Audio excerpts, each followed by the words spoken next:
They found him face down in the alkali dust 3 miles past Sweetwater Crossing, more corpse than man, back shredded by buckshot, boots gone, left hand still gripping an empty Colt. The woman who spotted him thought he was buzzard bait. Her son thought he was already dead. But when Lydia Voss knelt beside the body and pressed 2 fingers against his throat, she felt a pulse faint as a whisper. She didn't know his name, didn't know he'd been shot by the one man in Wyoming territory who'd sooner see him buried than breathing, didn't know that pulling him into her wagon would drag her straight into a war she couldn't win. If you're watching from somewhere in this world, drop your city in the comments. I want to see how far this story can travel. Hit that like button, and let's ride this trail together all the way to the end. The wagon train had been crawling west for 42 days when they found him. 42 days of cracked axles and shallow graves, of women crying into their aprons at night, and men staring into campfires like they could read the future in the coals. 42 days of dust that turned spit to paste and hope to something harder, sharper, more like desperation. They were 17 wagons strong when they left Independence. Now they were 9. Lydia Voss rode in the 4th wagon, her son tucked against her side beneath a patchwork quilt that smelled of wood smoke and old lavender. Daniel was 6 years old, small for his age, with his father's dark hair and his mother's careful eyes. He hadn't spoken in 3 weeks, not since the fever took his little sister somewhere past Fort Kearny. Lydia didn't push him. She knew silence sometimes carried what words couldn't. The man leading the train was named Amos Farrell, a thick-shouldered Pennsylvania farmer with a voice like a Sunday preacher and hands like worn-out leather.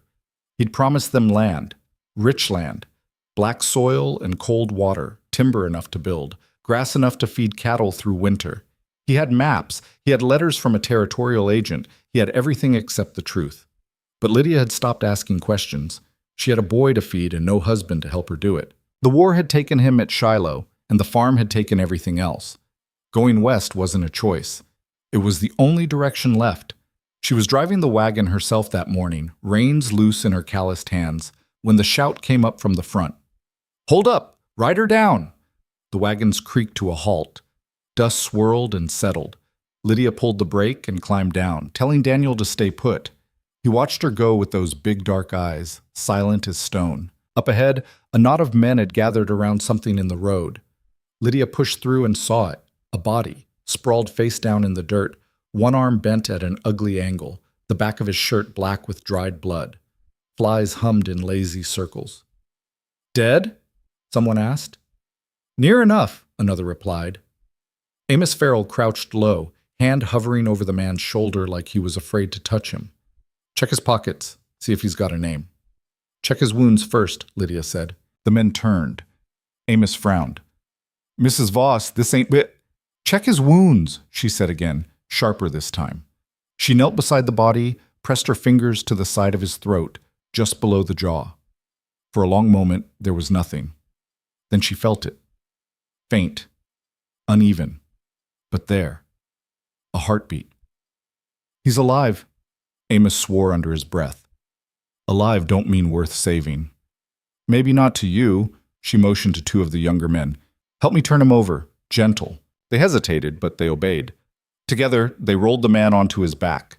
His face was caked with dirt and blood, lips cracked, eyes swollen shut. His breathing was shallow, ragged.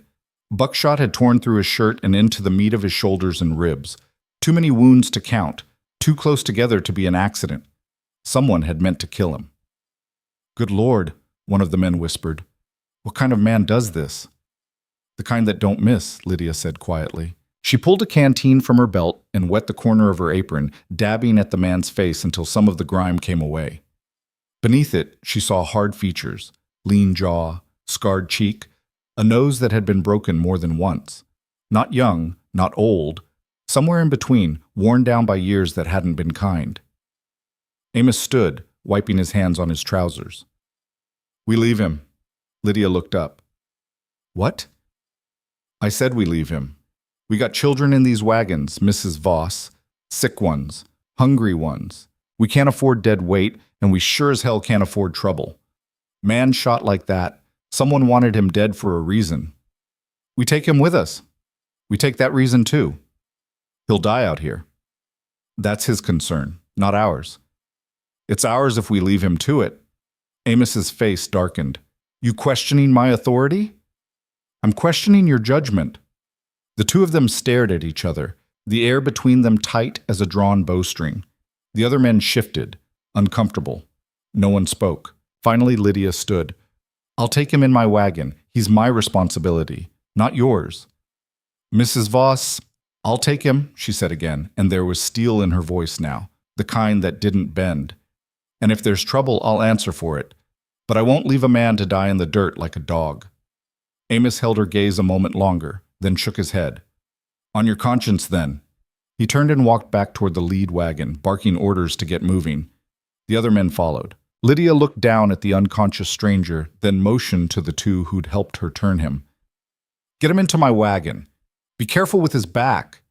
They lifted him like he was made of glass, carrying him to the fourth wagon and settling him into the bed. Daniel watched from the corner, eyes wide, as they laid the man down on a heap of blankets. Lydia climbed in after them, kneeling beside the stranger's head. It's all right, she told her son. He's hurt. We're going to help him. Daniel didn't answer. He just pulled the quilt tighter around his shoulders and looked away. The wagons rolled on. For 2 days, the man didn't wake. Lydia cleaned his wounds as best she could, picking buckshot out of his skin with a sewing needle and packing the holes with strips of boiled cloth. He had scars everywhere, old ones, new ones, some that looked like they'd been stitched by someone who didn't know what they were doing. His hands were rough, knuckles scarred and crooked. There was a brand on his left forearm, faint but unmistakable, a circle with a slash through it. She didn't know what it meant. At night, she sat beside him while Daniel slept, watching the stranger's chest rise and fall in the dim glow of the lantern. Sometimes he muttered in his sleep, broken words, half sentences, names she didn't recognize. Once, he cried out and tried to sit up, eyes still closed, one hand reaching for a gun that wasn't there. She put a hand on his shoulder and pressed him back down, murmuring something soft and low until he stilled again. On the third morning, he opened his eyes. Lydia was outside the wagon, kneeling by the fire and stirring a pot of thin oatmeal, when she heard the scrape of movement behind her. She turned and saw him, sitting up in the wagon bed, one hand braced against the sideboard, the other pressed to his ribs. His face was pale, slick with sweat. He looked at her like he didn't know where he was. She set the spoon down and stood. Easy. You've been shot. He blinked, slow and deliberate, like he was testing whether the world was real. His voice came out rough, barely more than a rasp. Where am I? Wagon train, heading west. West where? Wyoming Territory, Creed Valley. Something changed in his face. Not fear, not surprise. Something colder. Creed Valley, he repeated. You know it? He didn't answer. He swung his legs over the edge of the wagon, boots scraping against the wood, and tried to stand. His knees buckled. Lydia caught him before he hit the ground, one arm around his waist, the other braced against his chest. I said easy, she snapped. You want to tear those stitches open? I need to get off this train. You need to sit down before you pass out. He looked at her then, really looked at her, and for a moment she saw something raw and wounded in his eyes, something that wasn't just about the buckshot. Then he let her guide him back down onto the tailgate, breathing hard, jaw tight. She stepped back, brushing her hands on her skirt. What's your name? He hesitated. Cole Rayner. I'm Lydia Voss. That's my son, Daniel. The boy was watching from the front of the wagon, half hidden behind the driver's seat. Cole nodded at him, just once. Daniel didn't nod back. Lydia crossed her arms. Who shot you? Doesn't matter. Matters to the people who pulled you off the road. Cole looked past her, out at the line of wagons stretching ahead and behind, the thin column of dust rising into the pale sky. You said you're heading to Creed Valley. That's right. You got papers, a deed, anything saying you can settle there? We've got an agent's letter, says the land's open for claim. Cole let out a breath that might have been a laugh if it hadn't sounded so bitter. Then you've been lied to. Lydia's eyes narrowed. What are you talking about?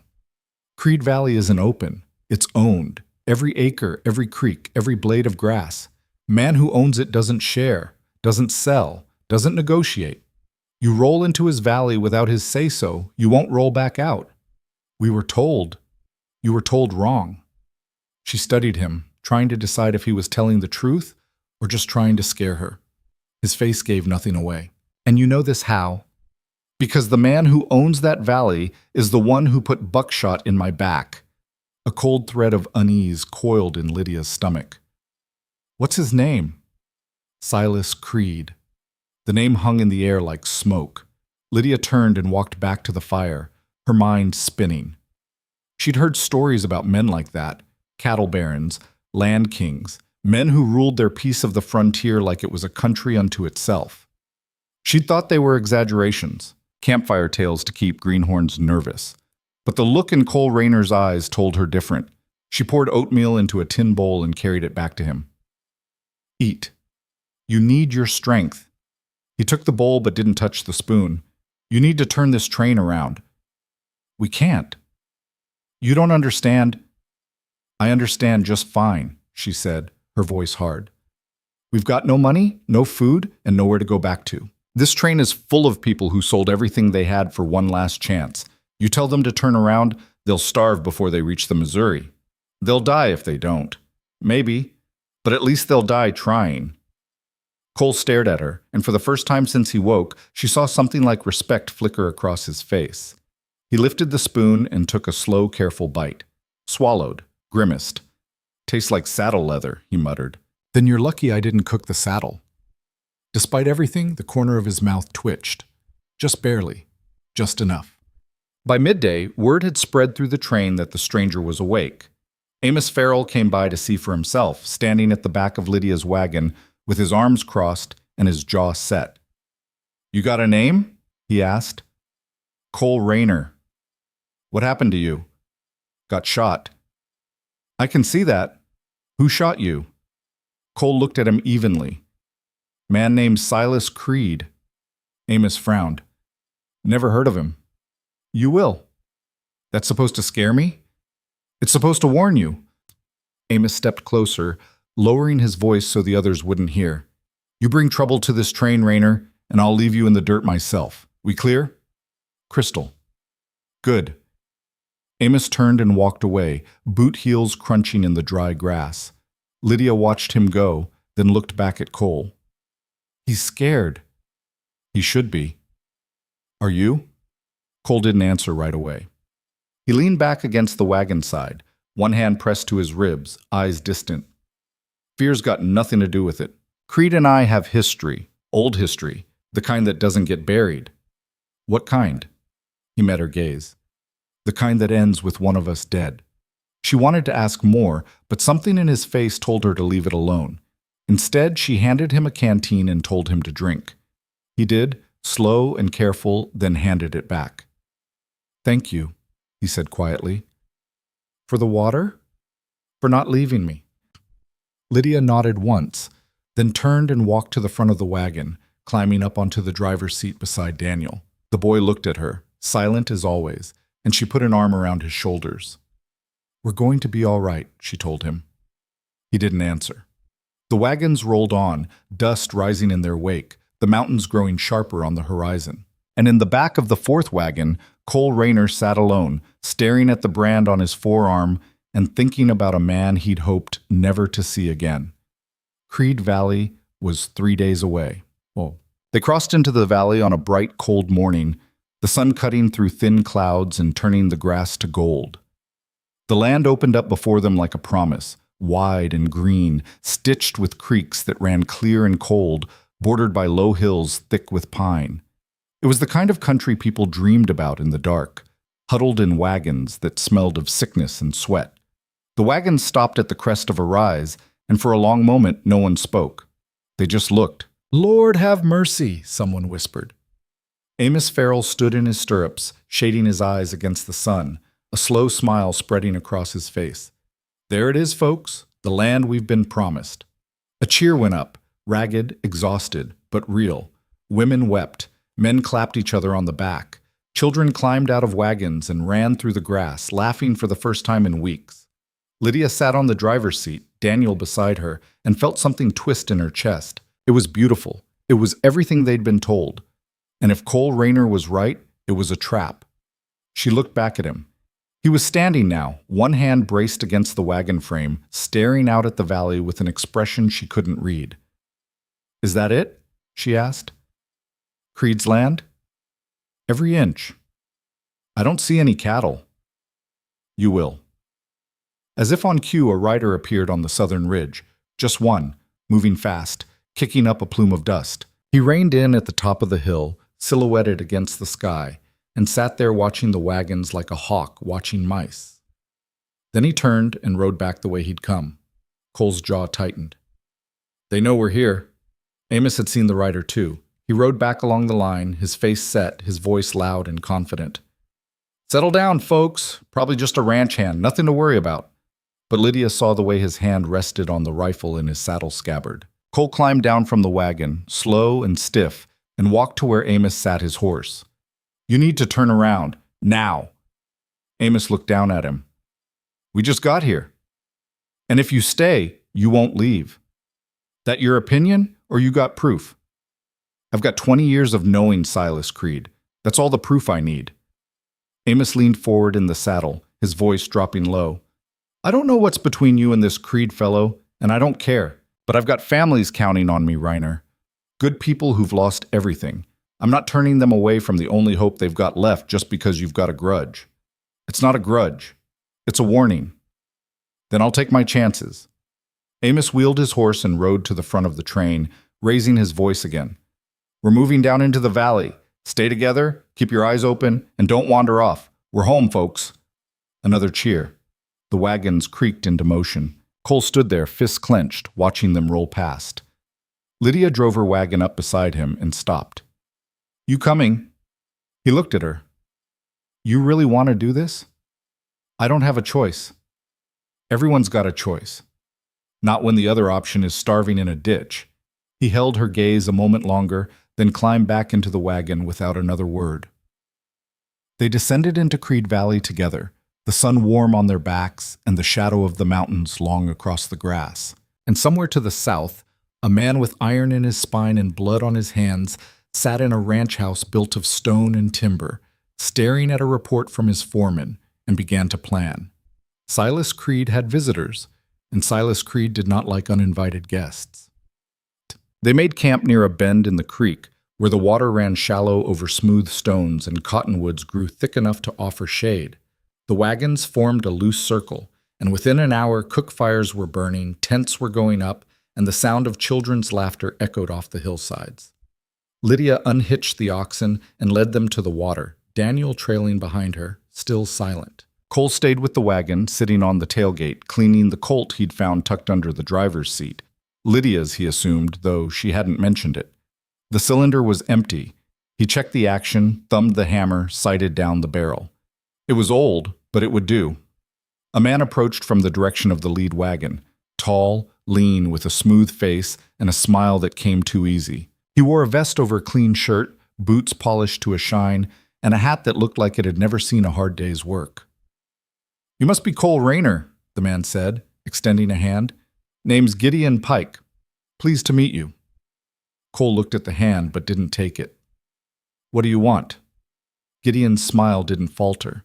He lowered his hand and hooked his thumbs into his vest pockets. "Just wanted to introduce myself. I'm the one who organized this venture. Found the land, secured the papers, brought these good people together." "You mean you lied to them?" "I prefer to think of it as optimism." "Call it what you want. They're still going to die."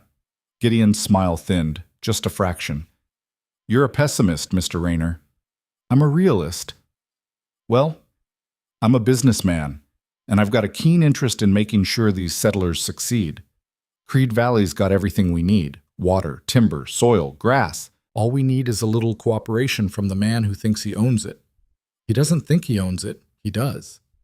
Land belongs to the man willing to work it. Tell that to Silas Creed." Gideon tilted his head, studying Cole like a man studying a puzzle. "You know him, don't you? Personally?" Cole didn't answer. "I've heard stories," Gideon continued. "Big ranch, big herd, big reputation. But he's just one man, and we're 17 families. Strength in numbers, Mr. Rayner. Numbers won't stop bullets." "Maybe not. But they might stop a war before it starts. Gideon smiled again, wider this time. I plan to ride out to Creed's ranch tomorrow, make our introductions, explain our intentions. I'm a reasonable man, and I assume he is too. I'm sure we can come to an arrangement. Cole shook his head slowly. You don't know what you're walking into. Then maybe you should come with me. Show me. Why would I do that? Because you're the only one here who knows him. And because, despite your charming disposition, I think you care what happens to these people. Gideon's eyes flicked toward Lydia, who was kneeling by the creek with Daniel, washing clothes in the cold water. Some more than others, maybe. Cole's jaw tightened. Stay away from her. I'm not the one you need to worry about. Gideon tipped his hat and turned to go. Think about my offer, Mr. Rayner. We ride at dawn. He walked away, whistling softly, hands in his pockets. Cole watched him go, a cold knot forming in his gut. He didn't trust Gideon Pike. Didn't trust his smile, his polish, his easy confidence. Men like that didn't organize wagon trains out of charity. They did it for profit, and profit in a place like Creed Valley came with a price. He looked down at the Colt in his hands, then slid it into his belt and stood. His ribs screamed in protest, but he ignored them. He'd been hurt worse. Lydia was walking back from the creek, Daniel at her side, a bundle of wet clothes in her arms. She saw Cole and stopped. You all right? She asked. Fine. You don't look fine. I'm fine, he said again, more firmly this time. He nodded toward Gideon, who was now talking to Amos by the lead wagon. That man came to see you? He came to see me. Asked me to ride out to Creed's ranch with him tomorrow. Lydia's face went still. Are you going? I don't know yet. If you go, I'm coming with you. Cole frowned. Like hell you are. I'm not asking permission. It's dangerous. Everything's dangerous. That's not a reason to hide. You've got a boy to think about. I know. That's why I need to see this man for myself. If he's half as bad as you say, I need to know what we're up against. Cole opened his mouth to argue, then closed it again. There was no point. He could see it in her eyes, the same stubborn fire he'd seen when she insisted on pulling him into her wagon. She'd made up her mind. Fine, he said quietly. But you stay behind me. And if things go bad, you run. You hear me? I hear you. She walked past him toward the wagon, Daniel trailing behind. Cole watched them go, then looked out at the valley, at the green hills and the darkening sky, and wondered how much blood would be spilled before this was over. By morning, he'd have his answer. Dawn came cold and clean, the sky the color of gunmetal, the grass silver with frost. Cole stood beside Lydia's wagon, checking the colt one more time, while she saddled a borrowed mare, a rangy sorrel with a white blaze and suspicious eyes. Daniel watched from the wagon bed, wrapped in the patchwork quilt, his face pale in the early light. Lydia swung into the saddle, settling her skirts, and looked down at her son. Mrs. Halford will look after you.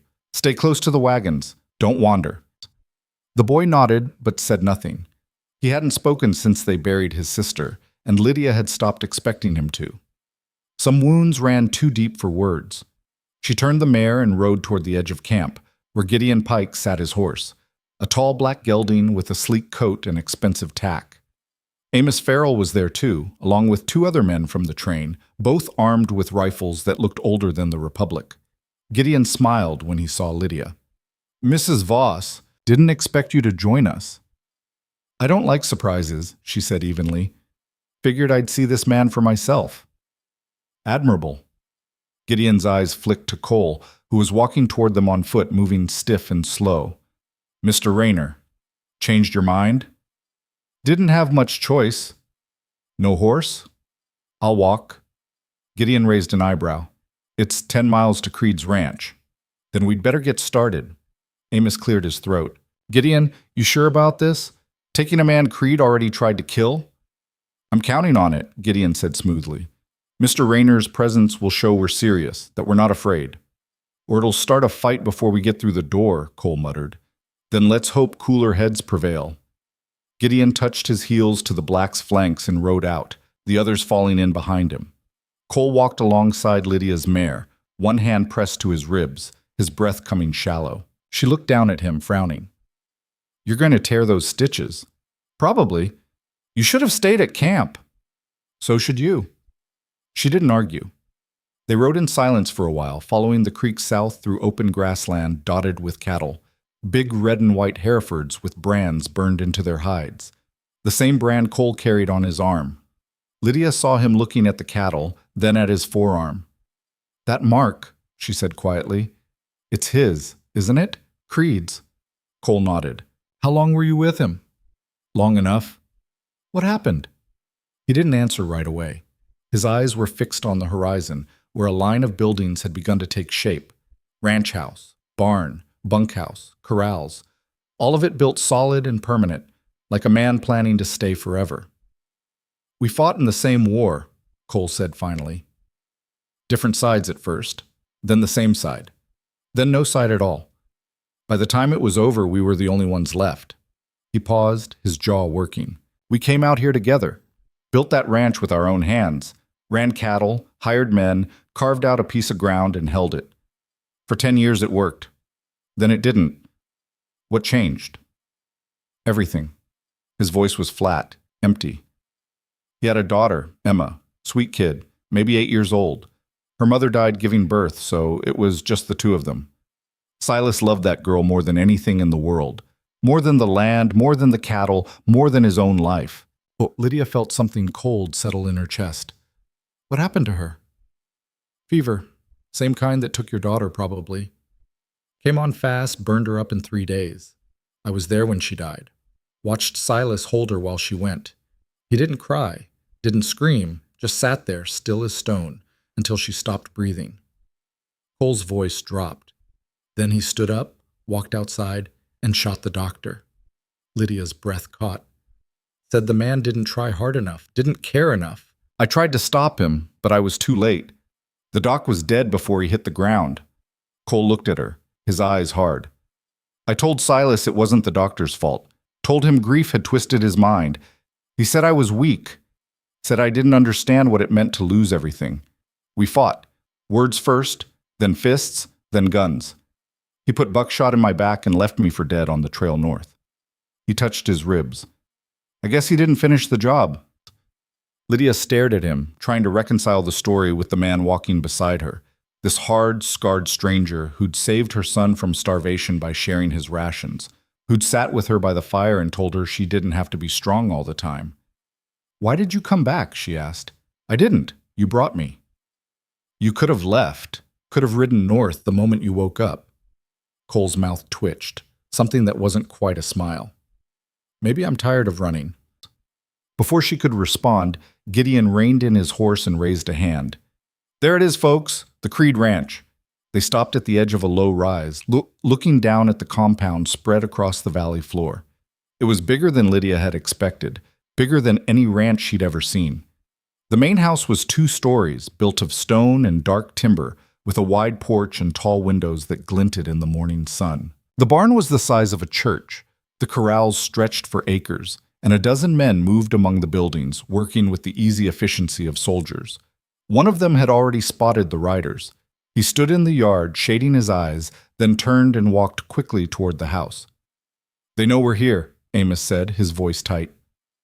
Good. Gideon straightened in his saddle, adjusted his hat, and smiled. Let's not keep them waiting. They rode down the slope and into the yard. The workers stopped what they were doing and watched, hands resting on pistols and rifle stocks. No one spoke. The air felt heavy, charged, like the moment before a storm breaks. The front door of the house opened, and a man stepped out onto the porch.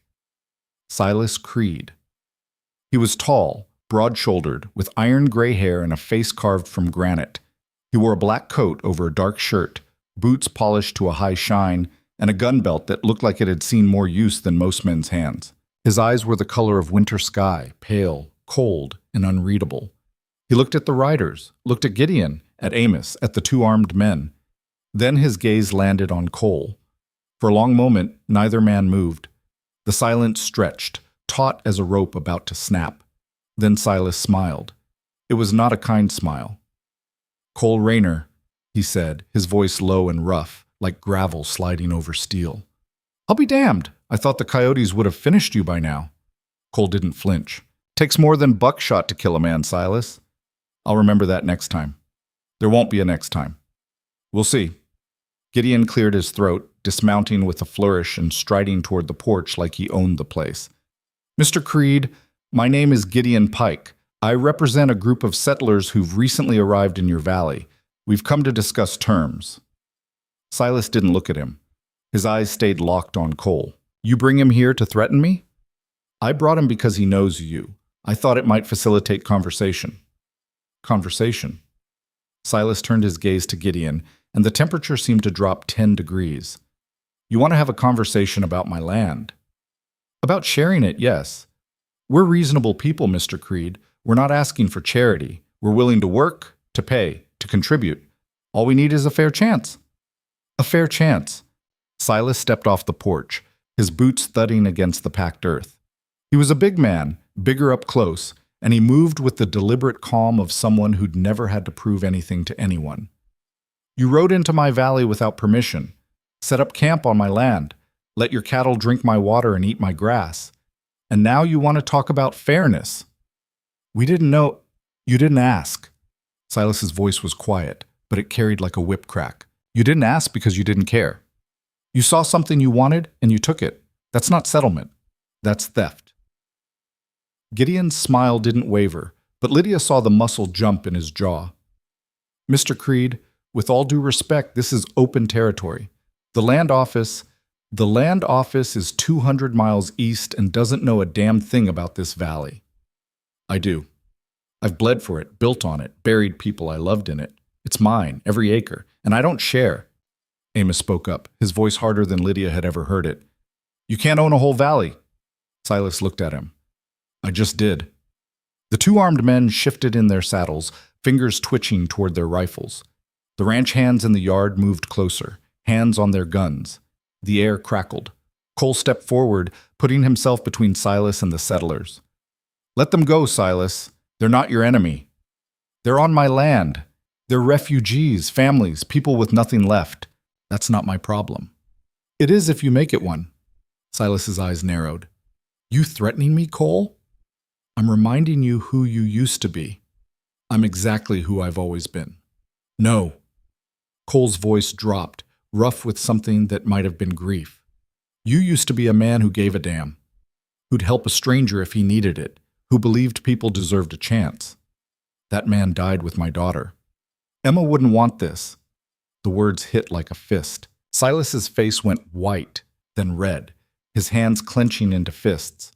For a moment, Lydia thought he was going to pull his gun and shoot Cole where he stood. But he didn't. He turned his back and walked toward the house, his voice cold as river ice. You've got until sundown to get off my land. After that, anyone still here gets treated like a trespasser. And I deal with trespassers permanent. He climbed the porch steps and went inside, slamming the door behind him. The yard was silent. Gideon looked at Cole, his face pale. Well, that went well. Cole didn't answer. He was staring at the closed door, his jaw tight, his fists clenched. Lydia saw the pain in his eyes, not from his wounds, but from something deeper, something that wouldn't heal. She touched his arm. We should go. He nodded, slow and stiff, and turned away. They rode back to camp in silence. By the time they reached the wagons, the sun was high and hot, burning off the morning chill. The settlers gathered around as Gideon dismounted, all eyes on him, waiting for news. He smiled, big and bright, like nothing had gone wrong. Folks, I'll be honest, Mr. Creed is a hard man, set in his ways, but I believe we can reach an understanding. We just need time. Time? Amos frowned. He gave us until sundown. Deadlines are negotiable. He didn't sound like he was negotiating. Then we'll make him see reason. Gideon spread his hands, his voice rising, filling the space. Listen to me. I know you're scared. I know you're tired. But this valley, this land, it's everything we've been searching for. Water, timber, soil, grass, everything we need to build a future. And I'm not about to let one stubborn rancher take that away from us. Murmurs ran through the crowd, some uncertain, some hopeful. A woman spoke up, her voice trembling. What if he comes for us? He won't. He's one man with a handful of hired guns. We're 17 families. Strength in numbers, remember? Cole said, Cole Rayner is a man with a grudge, Gideon cut in smoothly. He's got his own reasons for hating Silas Creed, and they're clouding his judgment. I respect his experience, but I trust my own instincts, and my instincts say we stay. Stay? The woman looked horrified. He threatened to kill us. He threatened to run us off. There's a difference. And once he sees we're serious, that we're not leaving, he'll come around. Men like Creed respect strength, so we show him we're strong. The murmurs grew louder, people arguing, debating, some wanted to leave, others wanted to stay. The camp was fracturing, and Lydia could see Gideon working the crowd, moving from group to group, whispering, smiling, promising. She looked at Cole. He was standing apart from the others, arms crossed, face like stone. She walked over to him, leading the sorrel by the reins. "What do you think?" she asked quietly. "I think Gideon Pike's a liar. You don't think he believes what he's saying? I think he believes what serves him, and whatever he's got planned, it's not about helping these people." "Then what's it about?" Cole looked at her, his eyes dark. "Profit, land, power. Take your pick. Men like him don't organize wagon trains out of charity. They do it because there's something in it for them. And in a place like this, the only thing worth having is what Silas already owns." Lydia felt a chill run through her. "You think he's after the ranch? I think he's after whatever he can take, and he's willing to use these people to get it." She looked back at the crowd, at the families gathered around Gideon, hanging on his every word.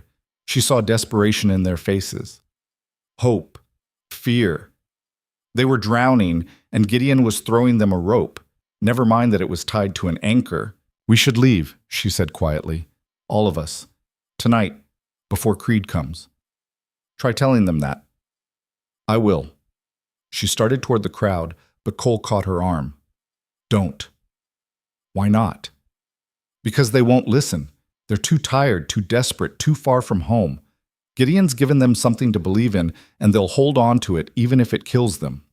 He let go of her arm, his voice soft. "I've seen it before. People who'd rather die chasing a dream than live with the truth." Lydia looked at him, at the scars on his face, the brand on his arm, the weight in his eyes. "Is that what you did?" "For a long time, yeah." "And now?" He was quiet for a moment, then he said, "Now I'm too old to run and too stubborn to quit, so I stay, and I try to keep people from making the same mistakes I did." She nodded slowly. "Then I'm staying too." "Lydia, don't." She met his gaze, steady and sure. "I'm not leaving these people to die just because they're too scared to see the truth. And I'm not leaving you to face Silas Creed alone. I've faced him before. And look how that turned out." Despite everything, Cole almost smiled. Almost. "All right," he said quietly. "We stay. But we do it smart. Keep your boy close, stay armed, and the second things go bad, you run. Promise me." "I promise." She didn't mean it, and they both knew it. The sun crawled across the sky, slow and merciless. The camp buzzed with tension, people packing and unpacking, arguing in low voices, cleaning guns they barely knew how to use. Some families decided to leave.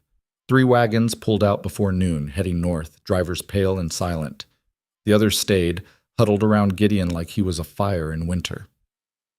Cole spent the afternoon checking weapons and walking the perimeter, his eyes always on the southern horizon. Lydia stayed with Daniel, trying to keep him calm, but the boy could feel the fear in the air.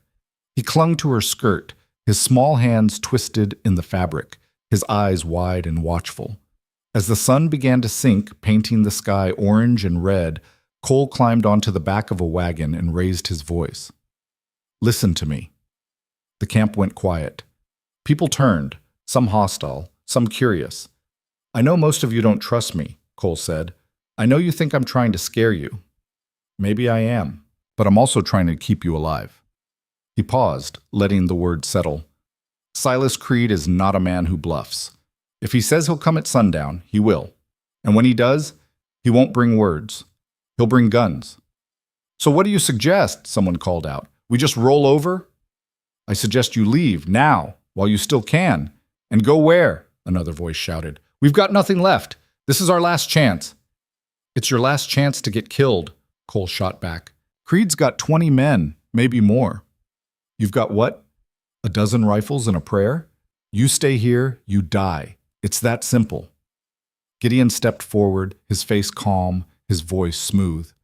Mr. Rayner, I appreciate your concern, but these people didn't come all this way to turn back at the first sign of trouble. We've got rights. We've got numbers. And we've got something Silas Creed doesn't. What's that? Cole asked. Gideon smiled. The law. Cole stared at him. The law's 200 miles away. Then we'll bring it here. I've already sent a man to Fort Bridger to fetch the territorial marshal. He'll be here in 3 days, maybe less. All we have to do is hold out until he arrives. 3 days, Cole said flatly. You think Creed's going to wait 3 days? I think he's a smart man. He won't risk a massacre with federal law breathing down his neck. You don't know him. And you do. Gideon's smile widened. Which is why I'm asking you to help us. Use your history with Creed. Stall him. Buy us time. 3 days, Mr. Rayner. That's all we need. Cole looked at him, then at the faces watching from the crowd. He saw fear, hope, desperation. He saw Lydia standing near her wagon with Daniel pressed against her side. He wanted to say no, wanted to tell them all they were fools for listening to Gideon Pike, wanted to grab Lydia and her boy and ride north before the killing started, but he didn't, because he'd run once before and it hadn't saved him. All right, he said quietly. 3 days. But when this goes to hell, don't say I didn't warn you. Gideon clapped his hands together. That's the spirit. Now, let's get ready. Postguards, arm the men, circle the wagons. We're going to show Silas Creed what determination looks like. The crowd broke up, people moving with new purpose. Cole climbed down from the wagon and found Lydia waiting for him. You don't believe him, she said, about the marshal. No. Then why did you agree? He looked at her, his face weary. Because maybe I'm wrong. And if I'm not, at least I'll be here to help when it falls apart. She reached out and touched his hand, just once, just for a moment. Thank you. He didn't answer. He just nodded and walked away, heading toward the edge of camp where the sun was sinking behind the mountains and the shadows were growing long. Somewhere to the south, Silas Creed stood on his porch, watching the same sunset, a rifle cradled in his arms. Sundown came, and with it the sound of hoofbeats. They came at twilight, when the light was failing and the world turned gray. 12 riders in a loose line, moving slow and steady across the valley floor, silhouetted against the last blaze of sun. They didn't rush, didn't need to. They rode like men who owned the ground beneath them. Cole saw them first. He was standing watch on the eastern edge of camp, rifle in hand, when the line appeared on the southern ridge. He counted them twice, then turned and walked quickly toward the center of the circled wagons. They're coming, he said. The words cut through the evening quiet like a blade. People stopped what they were doing, cooking, cleaning, talking, and turned to stare. Mothers grabbed children. Men reached for guns. The air went tight. Gideon appeared from his tent, buttoning his vest, his face calm. How many? 12. Armed? All of them. Gideon nodded slowly, then raised his voice, addressing the camp. Everyone stay calm. This is just a show of force. Creed's trying to intimidate us. Don't let him. Stay inside the circle. Keep your weapons ready, but don't fire unless I give the word. We're here to talk, not fight. Amos moved through the crowd, directing men to positions between the wagons, their rifles poking through gaps in the wheels and canvas. It wasn't much of a defense, but it was something. Lydia knelt beside Daniel in the back of her wagon, one hand on his shoulder, the other holding the Colt Cole had cleaned for her. The boy's eyes were wide, his breath coming fast and shallow. She pulled him close, pressing her lips to his hair. It's going to be all right, she whispered. Just stay quiet. Stay with me. Cole stood near the center of the circle, watching the riders approach. He recognized the man in front, Silas, sitting tall in the saddle, his face unreadable. The others were ranch hands, hard men with weathered faces and cold eyes. They carried rifles across their saddles, pistols on their hips, and the kind of stillness that came from knowing how to kill. The riders stopped 50 yards out, just beyond effective rifle range. Silas dismounted and walked forward alone, his boots crunching in the dry grass. He stopped at the edge of the firelight, hands loose at his sides, and looked at the wagons. I gave you until sundown, he called out. Sun's down. Gideon stepped forward, hands spread wide, his voice friendly. Mr. Creed, thank you for coming. I was hoping we could talk. Talking time's over. I disagree. We've got women and children here, families. Surely we can find a reasonable... You think hiding behind women makes you reasonable? Silas's voice was flat, cold. It makes you a coward. Gideon's smile didn't falter, but his eyes hardened. I'm trying to avoid bloodshed. Then leave. We can't do that. Then you've made your choice. Silas turned to go, and Cole stepped forward, moving into the firelight. Wait. Silas stopped. He turned, slow and deliberate, and looked at Cole. For a long moment, neither man spoke. The silence stretched, heavy with things unsaid. You should have stayed dead, Silas said quietly. Probably, but I didn't. You always were stubborn. Learn from the best. Silas's jaw tightened. What do you want, Cole? Same thing I wanted this morning. Let these people go. They're not your enemy. They're on my land. They're desperate. They've got nowhere else to go. That's not my problem. It is if you make it one. Cole took a step closer, lowering his voice so only Silas could hear. You think Emma would want this? You think she'd want you killing families because they're too stubborn to run? Silas's face went white, then dark. His hand dropped to his gun. You don't get to use her name. Someone needs to. You've forgotten what she meant. I've forgotten nothing. Then prove it. Let them stay. 3 days, that's all they're asking. 3 days to get their bearings, send word to the territorial office, find somewhere else to go. You can give them that. Silas stared at him, his hand still on his gun, his eyes burning. For a heartbeat, Cole thought he was going to draw. Then Silas let out a slow breath and stepped back. 3 days, he said. After that, I come back. And I don't bring words. He turned and walked back to his horse, swinging into the saddle with practiced ease. The other riders fell in behind him, and together they rode back toward the ranch, disappearing into the gathering dark. The camp exhaled. Gideon clapped Cole on the shoulder, his face bright with triumph. Well done, Mr. Rayner. I knew you could reach him. Cole shrugged off his hand. I bought you time. Don't waste it. I won't. Gideon turned to the crowd, raising his arms. You see, folks? Negotiation works. We've got 3 days. 3 days to prove we belong here. Let's make them count.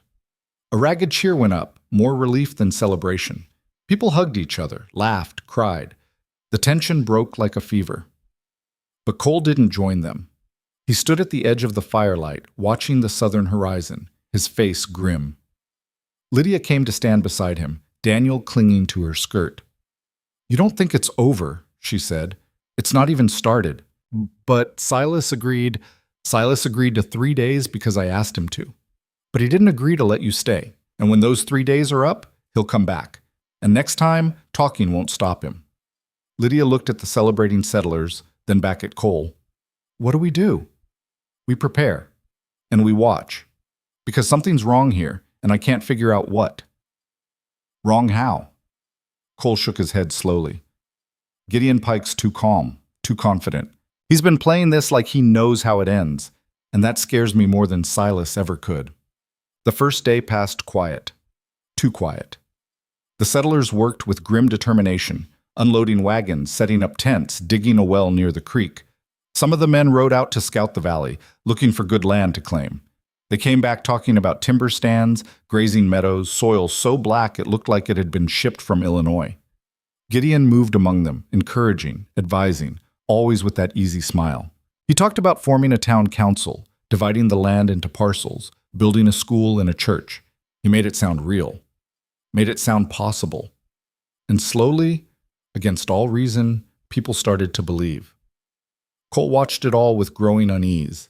He helped where he could, fixing wagon wheels, showing men how to dig post holes, teaching a boy how to load a rifle without shooting his foot off.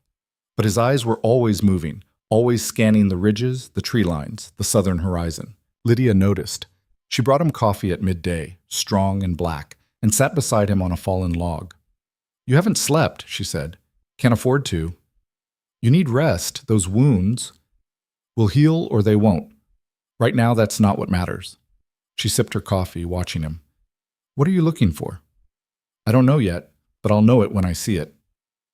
That night, Cole walked the perimeter again, rifle in hand, ears tuned to every sound. The camp was settling down, fires burning low, children sleeping, guards posted at 4 points around the circle. It looked peaceful, almost safe. But Cole had been a soldier long enough to know that peace was just the moment before violence. He was circling back toward Lydia's wagon when he saw movement in the darkness beyond the firelight. A figure, low and fast, moving away from camp toward the trees. Cole froze, then followed, keeping to the shadows. The figure stopped at the edge of the woods and waited. A moment later, another shape appeared, this one on horseback, coming from the south. They met in the darkness, voices low and urgent. Cole crept closer, using the trees for cover, until he could make out faces. One was Gideon Pike. The other was a man Cole didn't recognize, lean, dark-haired, with a scar running from his temple to his jaw. He wore a duster and a low-brimmed hat, and the way he sat his horse said gunfighter as clear as words. "You're late," Gideon said. "Had to wait for Creed's men to clear out. They're watching the valley. Let them watch. Everything's going according to plan." The scarred man grunted. "You sure about that? I heard Creed gave you 3 days. That don't sound like a man ready to fold." "He's not folding. He's stalling, same as us. But he doesn't know what's coming. None of them do. And the settlers? Useful idiots. They'll do what they're told when the time comes." Gideon's voice was cold now, stripped of warmth. "How many men can you bring?" 20, maybe 25 if I pull from the camps in Montana, but they don't work for free." "They'll get paid. As soon as we take the ranch, there's more than enough to go around. Creed's been sitting on a fortune for years. Cattle, land, water rights. We take him down. We take it all." The scarred man smiled. "When?" 2 more days. I need the settlers to dig in, make Creed think they're staying. When he comes to clear them out, we hit him from behind. Catch him between us and the wagons. He'll be too focused on the settlers to see us coming." "And afterward?" "Afterward, we make it look like a range war that got out of hand. Creed and the settlers killed each other. Tragic, inevitable. And we're the only ones left to pick up the pieces." Cole's blood ran cold. He'd heard enough. He started to back away, moving slow and silent, but his boot caught on a root. The snap echoed like a gunshot. Both men turned. "Who's there?" Gideon called out. Cole ran. He crashed through the underbrush, branches whipping his face, his ribs screaming with every step. Behind him, he heard shouts, the pound of hoofbeats. A gunshot cracked, the bullet slamming into a tree beside his head. He broke into the open and sprinted toward camp, lungs burning. Another shot. This one closer. He felt the heat of it pass his ear. Then he was in the firelight, stumbling between wagons, and the shooting stopped. Gideon rode in a moment later, his face flushed, his eyes wide with false concern. "What happened? We heard shots." Cole bent double, gasping for air, his hand pressed to his side. Blood was seeping through his shirt. He'd torn the stitches. He looked up at Gideon, and their eyes met. Gideon's smile was thin and sharp. "Mr. Rayner, are you all right? We thought we saw someone prowling around the camp. Fired a warning shot." "Warning shot," Cole repeated, his voice rough. "Lucky we didn't hit you." "Lucky." People were gathering now, drawn by the noise. Amos, Lydia, the men on guard duty. Cole straightened, his mind racing. If he accused Gideon now, it would split the camp. Half would believe him, half wouldn't. And in the chaos, Gideon would disappear, take his men, and vanish into the night. No. He needed proof, needed witnesses, needed time. So he lied. "I saw a rider," Cole said. "Out past the trees, thought it might be one of Creed's men, so I followed. Lost him in the dark." Gideon's smile widened. "Well, no harm done. Though you should be more careful, Mr. Rayner. Dangerous country out there at night." "I'll remember that." Gideon turned to the others. "False alarm, folks. Everyone back to your posts. Stay sharp." The crowd dispersed. Cole limped toward Lydia's wagon, and she followed, her face tight with worry. Once they were out of earshot, she grabbed his arm. "That wasn't a false alarm." "No." "What did you see?" He told her. Quietly, quickly, everything he'd overheard. When he finished, her face was pale. "We have to tell the others," she said. "They won't believe us. Gideon's got them convinced he's their savior. Then what do we do?" Cole looked at her, his eyes hard.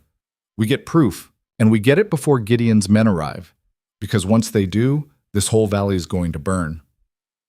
The second day dawned clear and cold. Cole barely slept, his mind turning over the problem like a dog worrying a bone. He needed to know when Gideon's reinforcements were coming, needed to know where they were staging, needed something, anything, he could show the settlers to make them see the truth. He spent the morning watching Gideon, tracking his movements, but the man was careful.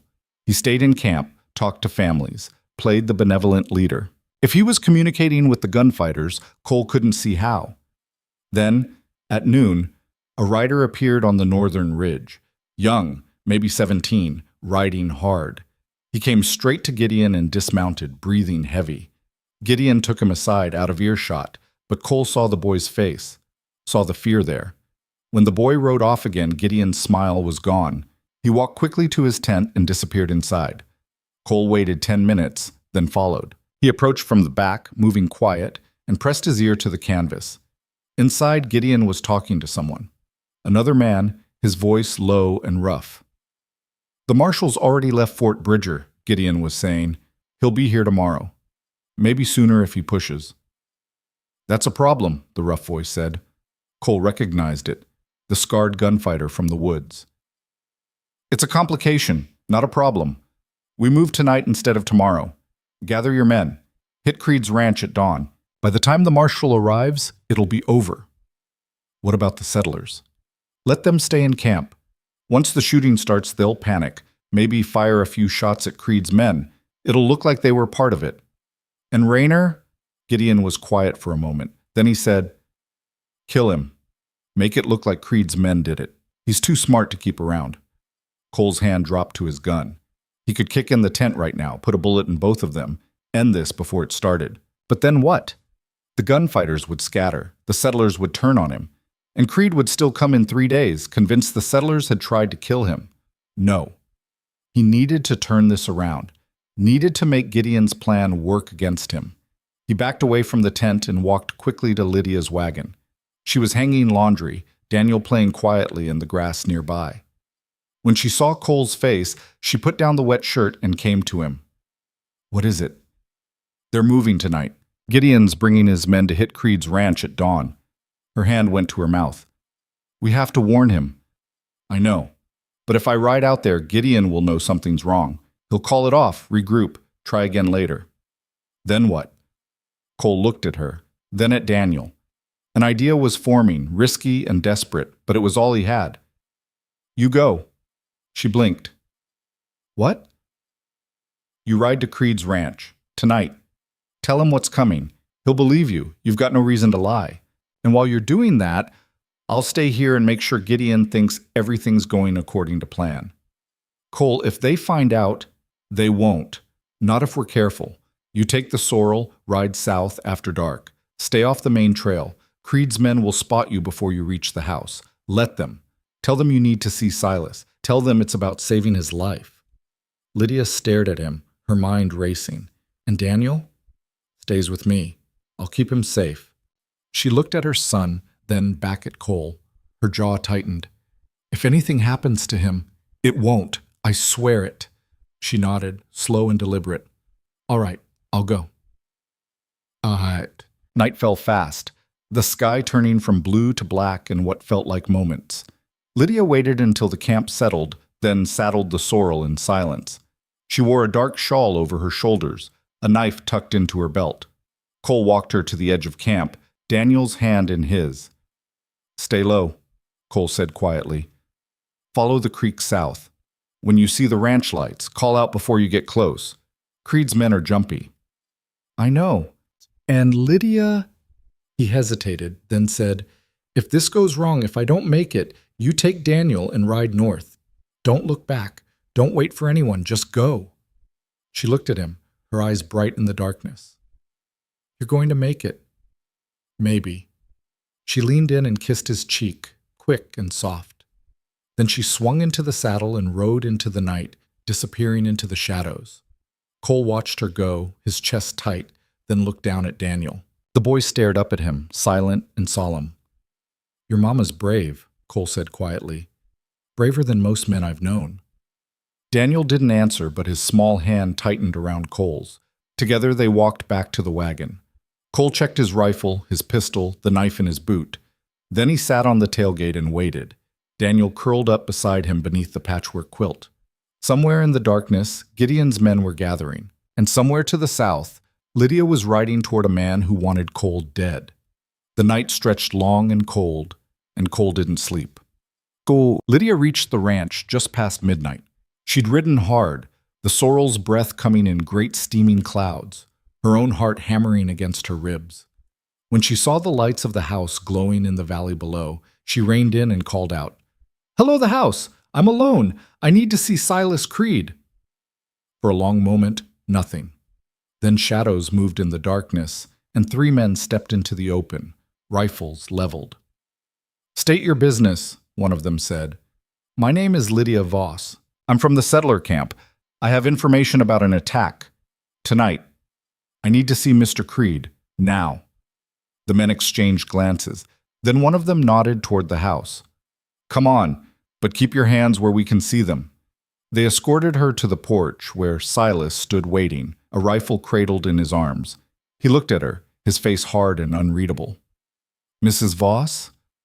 Mr. Creed? You've got 30 seconds to tell me why I shouldn't throw you off my land." Lydia dismounted, her legs shaking, and met his gaze. "Because a man named Gideon Pike is planning to kill you, tonight. And if you don't listen to me, you'll be dead by dawn." Silas's eyes narrowed. "Talk." She told him everything, about Gideon, the gunfighters, the plan to ambush the ranch and blame the settlers. She told him about Cole, about the conversation in the woods, about the rider who'd come at noon with news of the marshal. She spoke fast and clear, her voice steady, and when she finished, Silas was silent. Then he turned to one of his men. "Wake everyone. Arm them. I want rifles on every window, men in the barn, eyes on every approach. If anyone comes at us, I want to know before they're in range." The man nodded and ran. Silas looked back at Lydia. "Why are you telling me this? Your people stand to gain if I die. My people are being used. They don't know what Gideon's planning. And when the shooting starts, they'll be caught in the middle." Her voice dropped. "Cole Rayner sent me. He said you'd believe me." Something flickered in Silas's eyes. "Cole sent you?" "Yes." "Where is he?" "At the camp, keeping watch over my son, making sure Gideon doesn't suspect." Silas stared at her for a long moment, then nodded slowly. "All right, you've done your part. Now get inside. When this starts, I don't want you in the line of fire." "I'm not staying. I have to get back to my son." "You ride back now, you'll get shot by my men or Gideon's. Either way, you're dead." "Then I'll wait until it's over." Silas's jaw tightened, but he didn't argue. He motioned to one of the ranch hands. "Take her inside, keep her safe." The man nodded and led Lydia into the house. She looked back once, saw Silas standing on the porch, staring into the darkness, his face carved from stone. And then the door closed, and all she could do was wait. At the camp, Cole sat in the shadows, Daniel asleep beside him, and watched Gideon's tent. Men had been slipping in and out all night, quiet and purposeful. Horses were being saddled in the darkness beyond the wagons. Guns were being checked, loads counted. It was happening. Cole waited until the camp was silent, then lifted Daniel gently and carried him to the Halford wagon, where the older woman took him without question. Then he moved through the shadows to the southern edge of camp, where Gideon's men were gathering. He counted 23. More than he'd expected. All armed, all mounted, all waiting for Gideon's signal. Cole slipped back to his position and waited. An hour before dawn, Gideon emerged from his tent, dressed in dark clothes, a gun belt strapped around his waist. He walked to the gathered men and spoke quietly. Cole couldn't hear the words, but he didn't need to. He saw the men nod, saw them check their weapons one last time. Then they rode out, heading south toward Creed's ranch. Cole counted to 10, then ran to the Halford wagon. He shook Amos awake, his voice urgent. "Get everyone up, now! Gideon's men just rode out to attack Creed's ranch." Amos blinked, confused. "What? Why would—" "He's been using you. All of you. He's planning to kill Creed and take his land. And when he's done, he'll make it look like you started the war." "That's insane." It's the truth. And if you don't believe me, look at his tent. See how many men are gone. See how many guns. Amos stumbled out of his wagon and looked around. The camp was too quiet, too empty. His face went pale. Wake everyone, Cole said again. Arm them. Because when Gideon comes back, he's not going to leave witnesses. Amos stared at him, then turned and started shouting, his voice cutting through the night. People stumbled from wagons, confused, frightened. Cole moved among them, explaining, urging, preparing, and to the south, the first shots rang out. The war had begun. The gunfire came in waves, rolling up from the south like thunder. Cole stood at the edge of camp, rifle in hand, listening to the rhythm of it, sharp cracks of pistols, deeper booms of rifles, the occasional roar of a shotgun. The settlers gathered around him, pale-faced and frightened, clutching weapons they barely knew how to use. What's happening down there? Someone asked, voice shaking. Exactly what I warned you about, Cole said. Gideon's trying to take Creed's ranch, and when he fails, he'll come back here looking for someone to blame. Amos pushed through the crowd, his face haggard. You're saying Gideon planned this from the start? That he never intended to help us? I'm saying he saw an opportunity and he took it.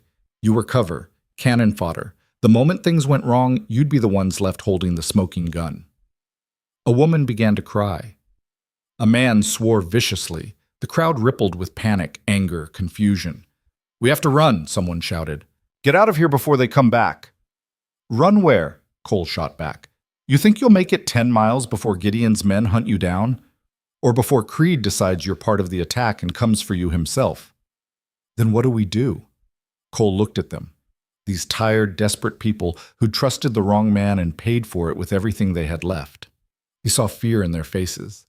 But he also saw something else. Something harder. The kind of anger that came when you realized you'd been played for a fool.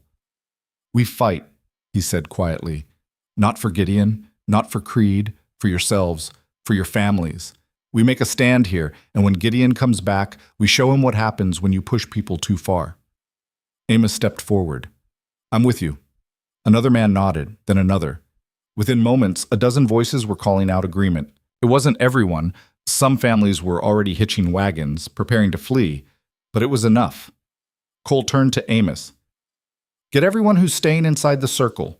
Stack anything that'll stop a bullet between the wagons. Crates, barrels, sacks of grain. Put your best shots at the gaps. Everyone else reloads and stays down. What about you? I'm going to get Lydia. Amos frowned. Creed's ranch is a war zone right now. I know, that's why I'm going. Before anyone could argue, Cole grabbed a saddle and threw it on the sorrel mare someone had brought back from the picket line. His ribs screamed as he cinched the girth, but he ignored them. Pain was just noise. He'd learned to tune it out a long time ago. He swung into the saddle and looked down at Daniel, who stood beside Mrs. Halford, his small face solemn in the firelight. I'm bringing your mama back, Cole said. You stay here, stay safe. The boy nodded once, and Cole kicked the mare into a gallop, riding south toward the sound of guns. The ranch was chaos. Cole approached from the east, keeping to the tree line, the mare's hooves muffled by pine needles. Smoke rose from the barn, thick and black, and flames licked at the edges of the roof. Gunfire cracked from the house, from the bunkhouse, from behind the corrals. Men shouted, horses screamed, and somewhere in the darkness, someone was crying for help.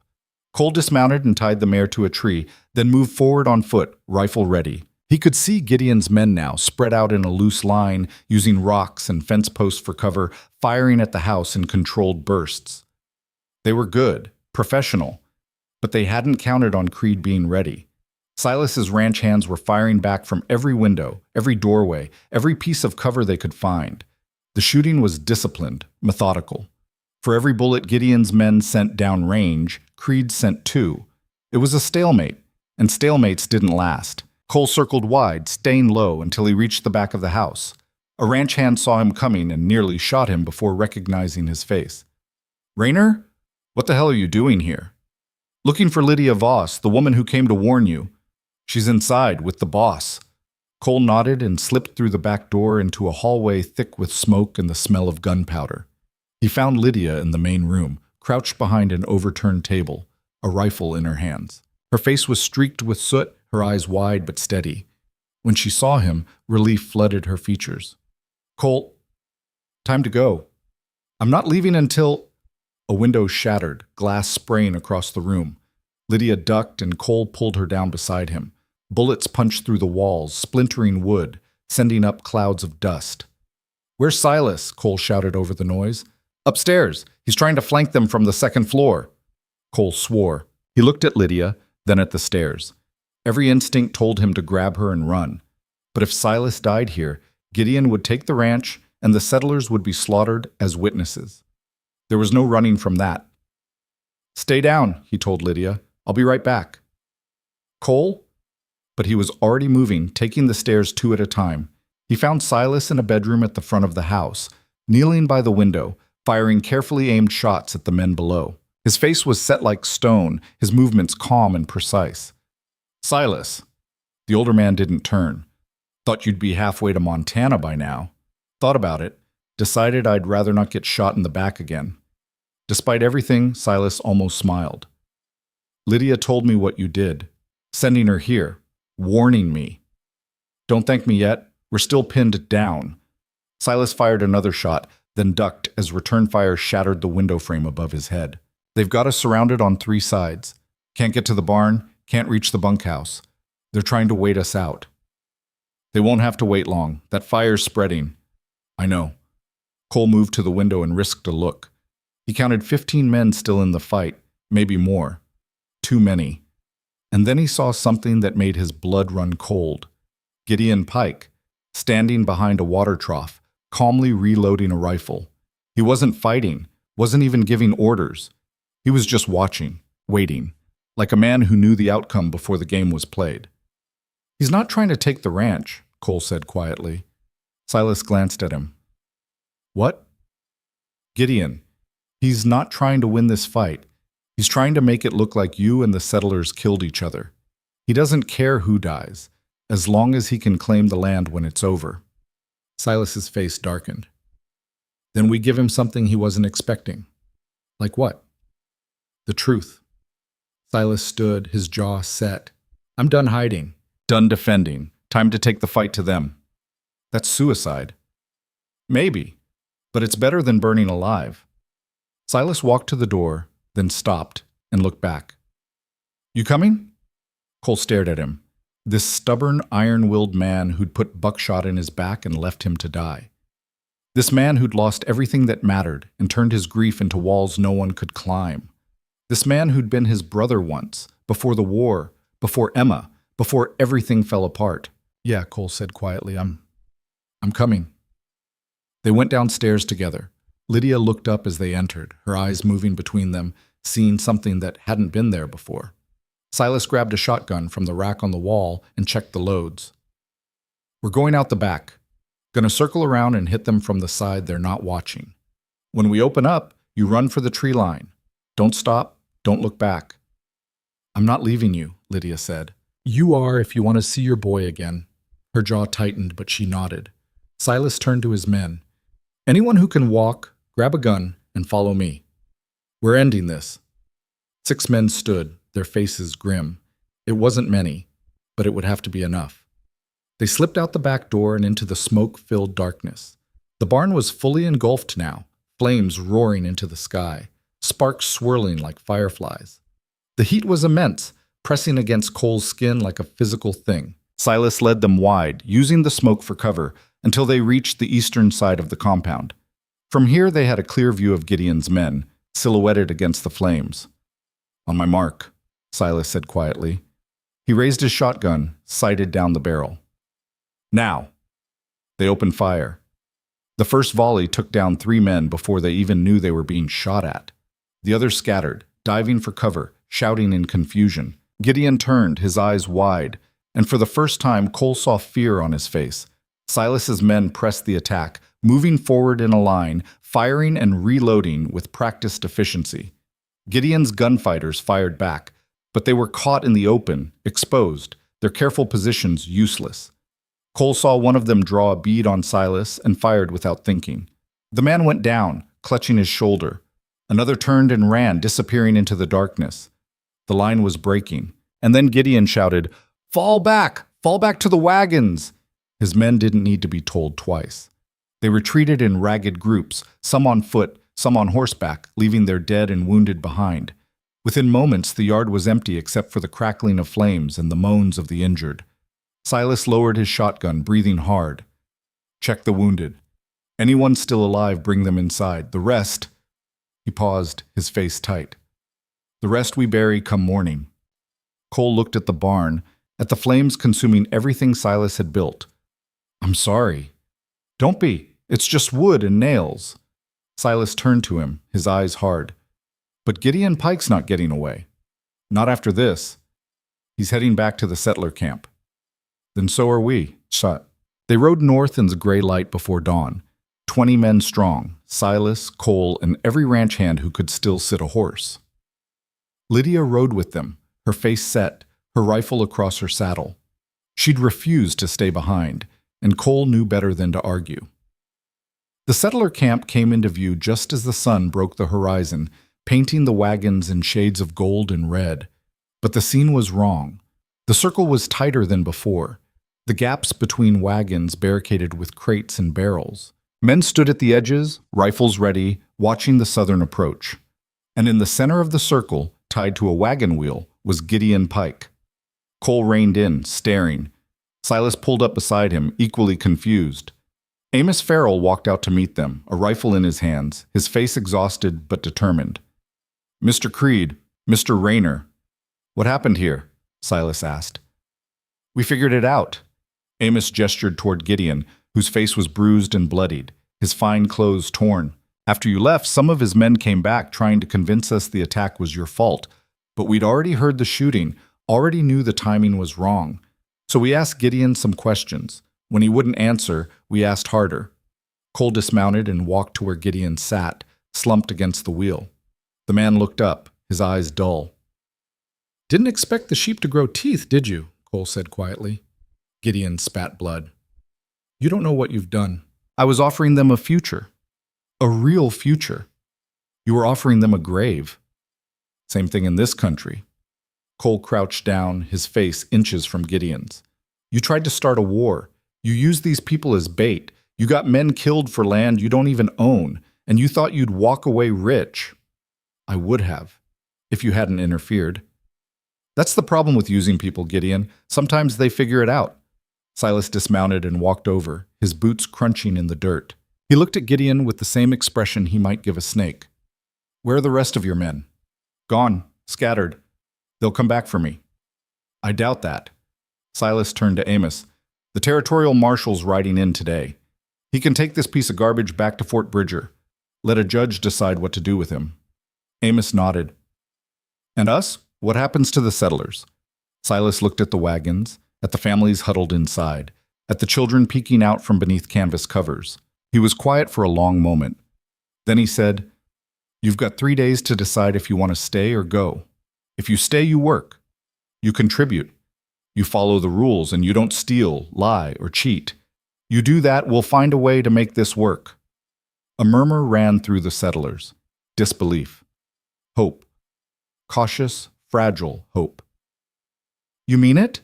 A woman asked, her voice trembling. Silas looked at her, then at Cole. Something passed between them, unspoken. An understanding, a truce. Maybe more. I mean it, Silas said.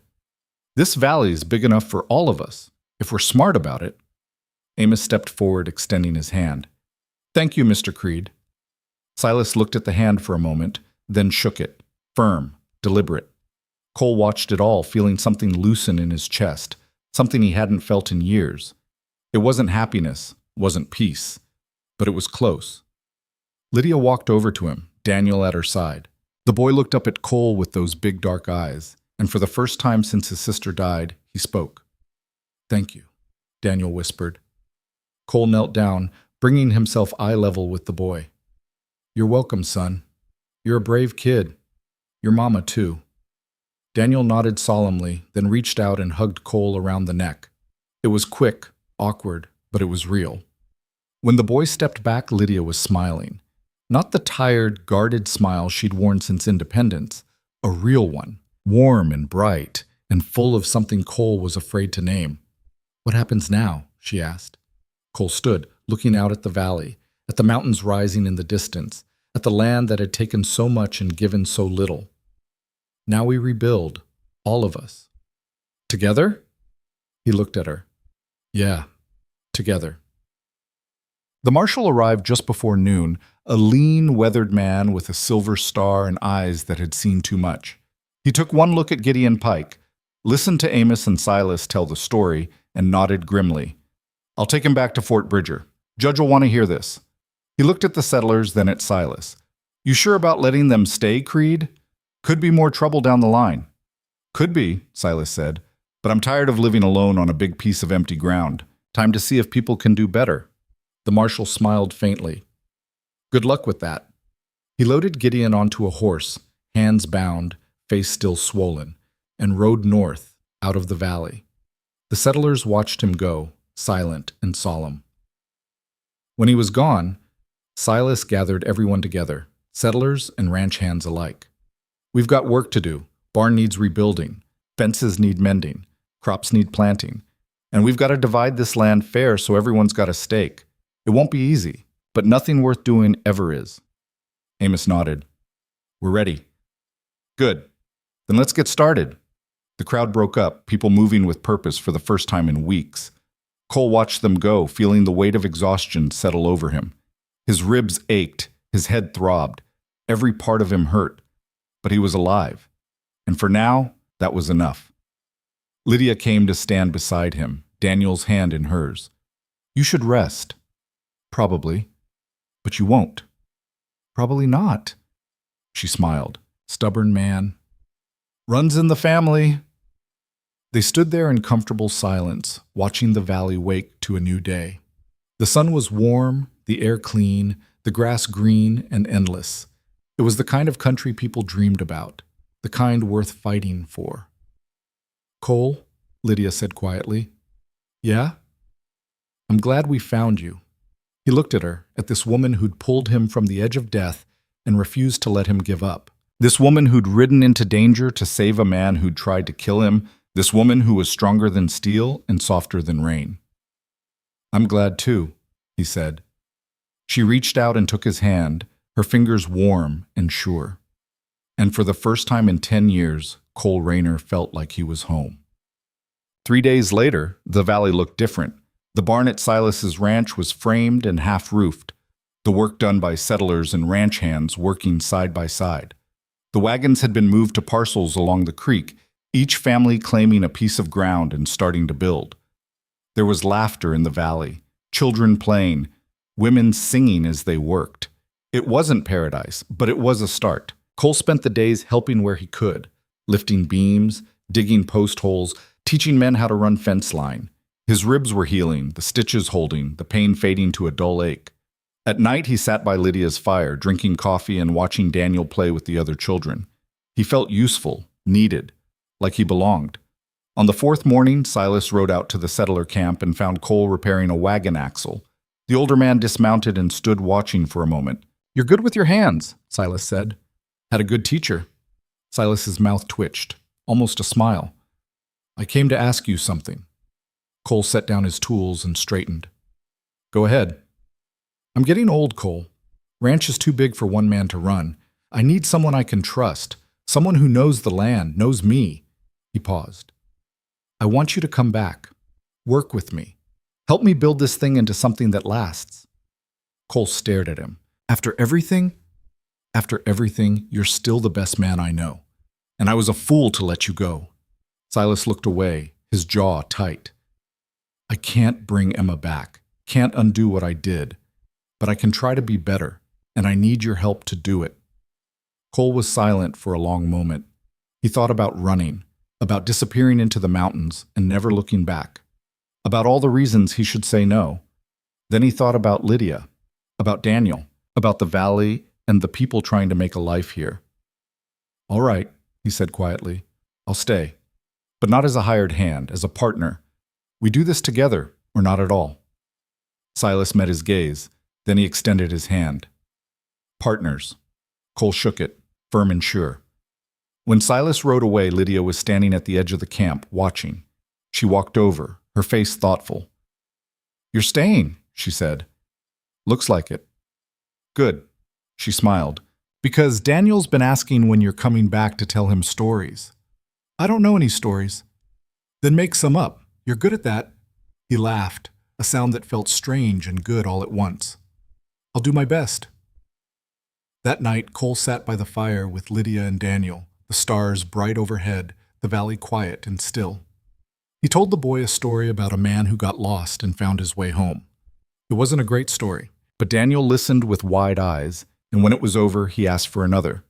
So Cole told him another, and another, until the boy's eyes grew heavy and he fell asleep against his mother's shoulder. Lydia looked at Cole across the fire, her eyes soft. Thank you. For what? For staying, for fighting, for giving us a chance.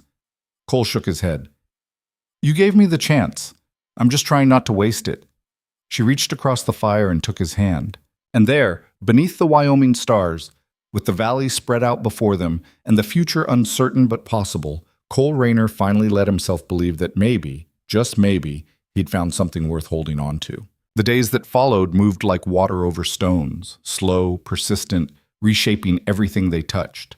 The valley settled into a rhythm that felt almost natural, as if the violence and fear had been nothing more than a fever dream. But Cole knew better. He could see the evidence every time he looked south toward Silas's ranch, where the skeleton of the new barn rose against the sky, a monument to how close they'd all come to dying. He worked alongside the settlers and ranch hands, his body remembering the old rhythms of frontier labor, the bite of an axe into pine, the satisfying thunk of a post driven deep, the ache in his shoulders at day's end that meant something had been built. Silas worked beside him most days, the two of them falling into the old partnership like putting on worn boots. They didn't talk much. Didn't need to. The work said what words couldn't. But as the second week turned into the third, Cole began to notice something. The settlers were changing. The haunted looks were fading, replaced by something harder, more certain. Women who'd been too tired to lift their heads were now debating property lines and water rights. Men who'd cowered at Gideon's every word were making decisions about where to plant, what to build, how to survive the coming winter. They were becoming something they hadn't been when they arrived. They were becoming survivors. Cole was mending fence on the eastern boundary of what would become the Voss claim when Lydia rode up on the sorrel, Daniel sitting in front of her in the saddle. The boy had started talking again, not much, just a word here and there, but each syllable felt like a small victory. She dismounted and walked over, watching Cole work. Silas sent word, there's a meeting tonight at the ranch house. Everyone's invited. He says it's important. Cole straightened, wiping sweat from his face. He say what it's about? No, but Amos thinks it's about the land, how it's going to be divided. Cole nodded slowly. That'll be a fight. Everyone wants the best parcels. Will you be there? Probably should be. Silas and I are partners now. What affects the ranch affects me. Lydia was quiet for a moment, her eyes searching his face. You're really staying, aren't you? This isn't just temporary. I gave my word. I know. But I also know you. You've got restless in your bones, Cole Rayner. Always have. He looked at her, at the woman who'd saved his life and refused to let him waste it. Maybe I'm tired of running. Or maybe you found something worth staying for. Their eyes met, and the air between them grew heavy with things unsaid. Daniel squirmed in the saddle, breaking the moment. Mama, I'm hungry. Lydia smiled and reached up to lift him down. Then let's get you fed. She looked back at Cole. You'll come by before the meeting? Daniel wants to show you something. What is it? You'll see. She climbed back into the saddle and rode toward her camp, Daniel waving over her shoulder. Cole watched them go, something warm and unfamiliar settling in his chest. Then he turned back to the fence and kept working. That evening, Cole washed up in the creek and put on the cleanest shirt he owned, which wasn't saying much. He walked to Lydia's camp as the sun was setting, painting the valley in shades of amber and rose. She was cooking over the fire, something that smelled like rabbit stew, while Daniel sat nearby with a flat piece of wood in his lap. The boy looked up when Cole approached, his face brightening. Mr. Cole, look what I made! He held up the wood. Someone had helped him carve crude letters into the surface. Voss claim. Cole crouched down, examining it with the seriousness it deserved. That's fine work. You do the carving yourself? Daniel nodded proudly. Mr. Halford showed me how. He said every claim needs a marker. He's right about that. Cole looked at Lydia. You've decided to stay then. Put down roots. We have. She stirred the stew, not looking at him. Daniel deserves a home. A real one. Not a wagon or a rented room. Somewhere he can grow up, make friends, build a life. And you? What do you deserve? She looked up then, and he saw something fierce and vulnerable in her eyes. I deserve to stop running too. The words hung between them, and Cole felt that warmth in his chest expand, become something bigger, something that scared him more than bullets ever had. He stood, suddenly awkward, and cleared his throat. We should head to the ranch. Don't want to be late. Lydia nodded and banked the fire. Together, the three of them walked through the twilight toward Silas's house, joining the stream of settlers and ranch hands converging on the main building. Someone had set up lanterns on the porch, and their light spilled warm and golden across the yard. Inside, the main room had been cleared of furniture, and chairs had been brought in from every corner of the ranch. Settlers filled half the room, ranch hands the other half, with Silas standing at the front beside a large table covered with hand-drawn maps. Cole found a spot near the back wall, Lydia and Daniel beside him. Amos sat near the front, looking nervous. Mrs. Halford held a baby that wasn't hers, rocking gently. The room buzzed with quiet conversation until Silas raised his hand. Thank you for coming, he said, his voice carrying easily. I know you're all tired, know you've been working hard, but we need to settle some things before winter comes, and we need to do it together. He gestured to the maps. I've divided the valley into parcels. Each family that wants to stay gets 160 acres. Good land, access to water, room to build and grow. The only condition is that you work it. You build on it. You make it productive. A murmur ran through the settlers. Disbelief. Suspicion. A man stood, tall, thin, with a skeptical face. What's the catch? You're just giving us land? Not giving, leasing. For $1 a year paid every December. At the end of 10 years, if you've improved the land and followed the rules, the deed transfers to you, free and clear. The murmur grew louder. People were standing now, crowding around the table, examining the maps. Cole saw hope on some faces, doubt on others. What about the cattle? Someone asked.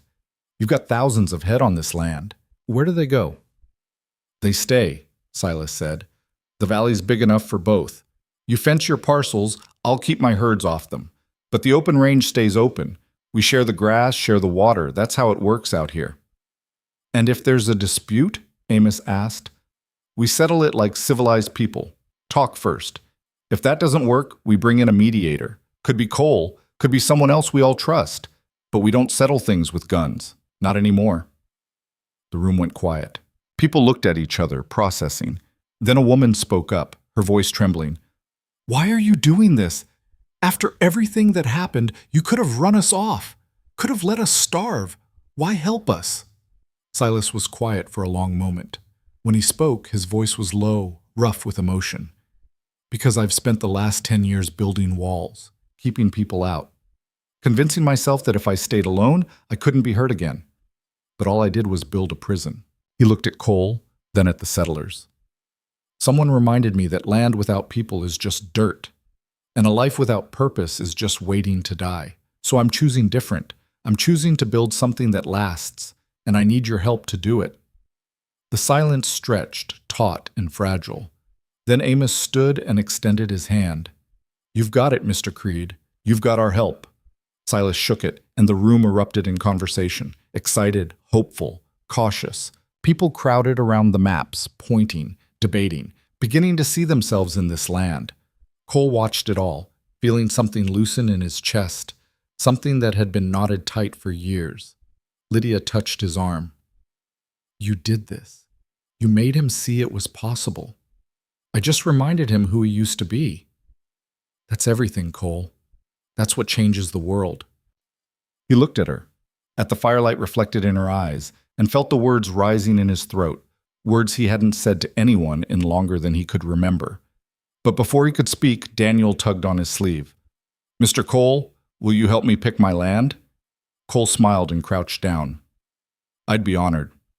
They spent the next hour examining the maps, Daniel pointing excitedly at parcels near the creek, near the trees, near everything. Lydia watched them with a soft expression, and when Daniel finally chose a piece of land with a good southern exposure and a spring-fed pond, she marked it on the master map with careful precision.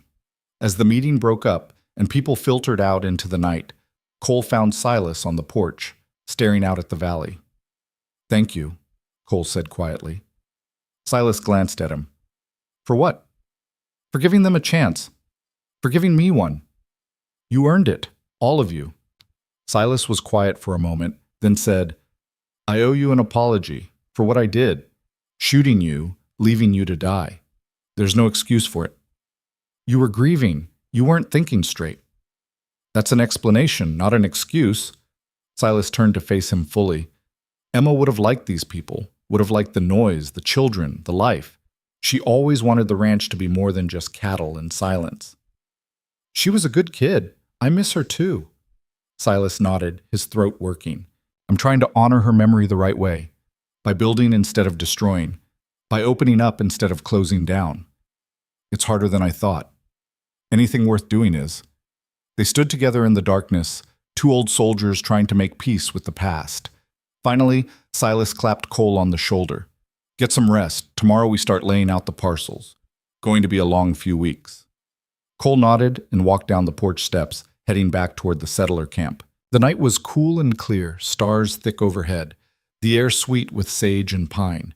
He felt settled in a way he hadn't in years, like he was exactly where he was supposed to be. He was halfway to Lydia's camp when he saw the rider. The man came from the north, moving fast, his horse lathered and blowing. He rode straight to Silas's porch and dismounted, calling out urgently. Cole turned and jogged back, arriving just as Silas emerged from the house. "What is it?" Silas demanded. The rider was young, barely 20, with wild eyes and a face pale with exhaustion. "Trouble at Fort Bridger. Gideon Pike escaped custody 3 days ago. Killed a guard, stole 2 horses. The marshal thinks he's headed back this way." Cole felt ice slide down his spine. "How many men does he have?" "Don't know, but the marshal sent word Pike was meeting with someone before the trial. A man named Cutter. Runs a gang out of the hole-in-the-wall country. If Pike's got money, Cutter'll give him men." Silas swore viciously. "How long until they could get here?" "If they're already riding, 2 days, maybe less." Cole turned to Silas. "We need to warn the settlers, get them ready." "Ready for what? They're farmers, not fighters." "Then we teach them, fast." Silas nodded and sent the rider to spread the word. Within the hour, every settler and ranch hand in the valley was gathered in the yard, torches burning, faces tight with fear. Cole stood on the porch steps and told them the truth. No sugarcoating, no false hope, just the facts. "Gideon Pike is coming back. He's got a gang with him, maybe a dozen men, maybe more. They're professionals, killers who do this for money. They'll come fast, they'll come hard, and they won't show mercy." A woman gasped, a man swore, children began to cry. "But," Cole continued, raising his voice, "we've got something they don't. We've got people worth fighting for. We've got land worth defending, and we've got each other." He looked at Silas. The older man stepped forward, his face set. "I'm not running," Silas said, "and I'm not letting Pike take what we've built. If he wants this valley, he'll have to go through me." Amos stood, "Through all of us." One by one, the settlers rose. Men, women, even some of the older children. Their faces were scared, but their jaws were set. "Then we prepare," Cole said. "Tonight, Tatrach." They worked through the night. Cole and Silas organized the defense like they were planning a military campaign, because that's exactly what it was. They positioned sharpshooters on the ridges, armed settlers with rifles and shotguns, and created fallback positions in case the outer defenses failed. The women and children were gathered in the stone cellar beneath Silas's house, the safest place in the valley. Lydia refused to go with them. "I can shoot," she said, checking the Colt's cylinder. "I can reload, I can fight." "And Daniel?" Cole asked quietly. "Is with Mrs. Halford in the cellar. She'll keep him safe, but I'm not hiding while you risk your life for us." Cole wanted to argue, but he saw the determination in her eyes and knew it would be pointless. All right, but you stay behind cover. You don't take risks. And if I tell you to run, you run. Same goes for you. He almost smiled. Almost. By dawn, the valley was ready. Every approach was watched, every weapon loaded, every person in position.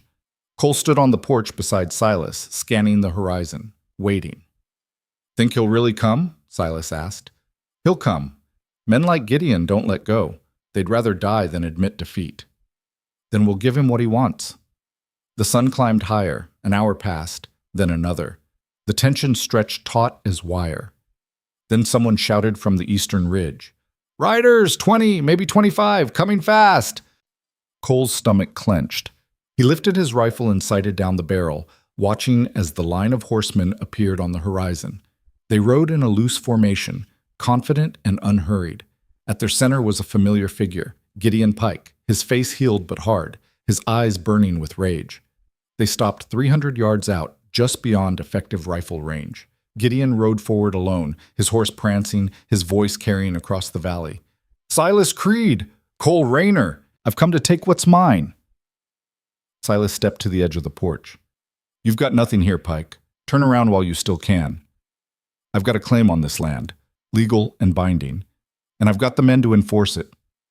Your claim died when you tried to murder me in my own home. The marshal knows it. The territorial office knows it. You're a fugitive and a killer, and you've got nowhere to run." Gideon smiled, cold and sharp. "Then I've got nothing to lose." He wheeled his horse and rode back to his men. For a moment, everything was still. Then Gideon raised his arm and brought it down, and the riders charged. The valley erupted in gunfire. Cole fired, reloaded, fired again, his movements automatic, drilled into him by 1,000 battles. Beside him, Silas was calm and methodical, picking targets with ruthless efficiency.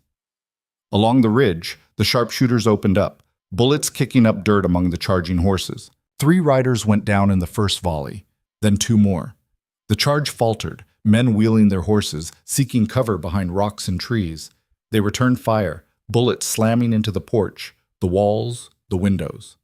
Glass shattered, wood splintered. Cole ducked behind a support beam and reloaded. "They're trying to flank us! South side!" Silas shouted orders, and a group of ranch hands moved to intercept. The shooting intensified, a constant roar that drowned out thought. Smoke filled the air, thick and choking.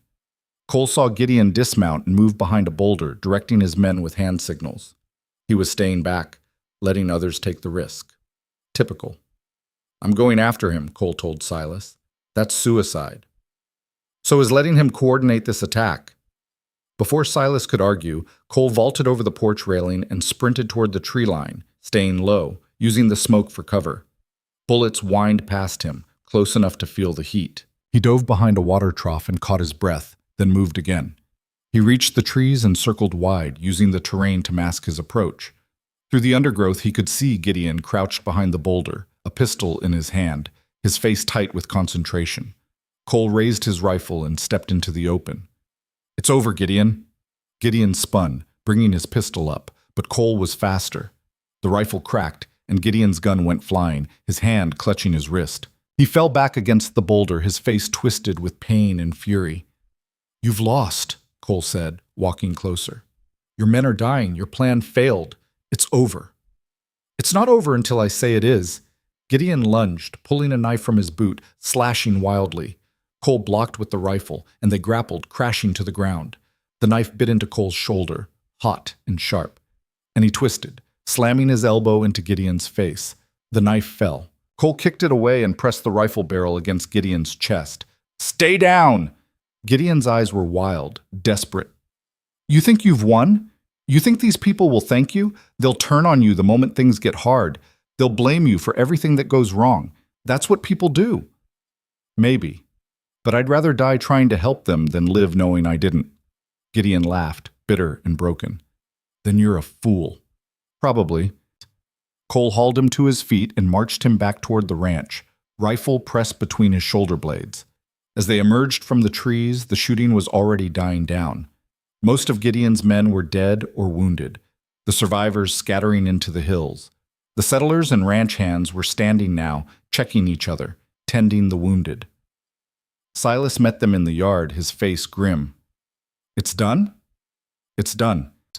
They tied Gideon to the porch post, and Silas sent riders north to fetch the marshal. The man would hang for murder and attempted murder, and this time there'd be no escape. Cole walked through the yard, checking on people, helping where he could. His shoulder throbbed where Gideon's knife had cut him, but it was shallow. He'd had worse.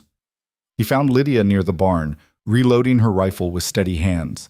She looked up as he approached, her eyes scanning him for injuries. "You're hurt." "It's nothing." "Let me see." She made him sit on a crate while she cleaned and bandaged the wound, her touch gentle but efficient. When she finished, she sat beside him, her hand finding his. "Is it really over?" she asked quietly. "Yeah, it's over." "And what happens now?" Cole looked out at the valley, at the settlers moving among the wounded, at the children emerging from the cellar into their mother's arms, at the land stretching wide and green under the Wyoming sky. "Now we live," he said. "We build. We make this place what it was always meant to be." Lydia leaned her head against his shoulder, and they sat together in the morning light, exhausted and wounded, but alive. Together. 3 weeks later, the valley had transformed. The dead had been buried, the wounded had healed, and the work of building had begun in earnest.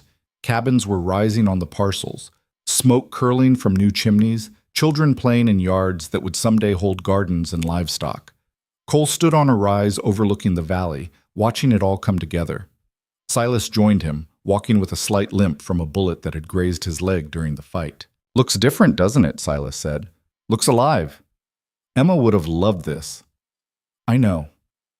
They stood in comfortable silence, two old friends who'd lost everything and found it again. Finally, Silas spoke.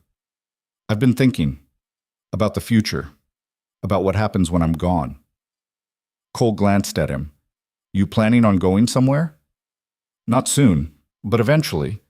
And when I do, I want to know this place will be taken care of. Want to know it'll stay what we made it. It will. I'm leaving it to you. The ranch, the land, all of it. You and whoever you choose to build a life with." Cole stared at him. "Silas, don't argue.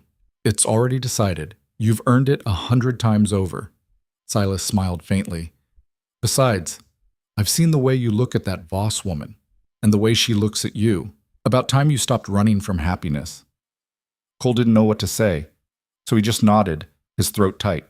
That evening, he walked to Lydia's claim, where she was marking out where her cabin would stand.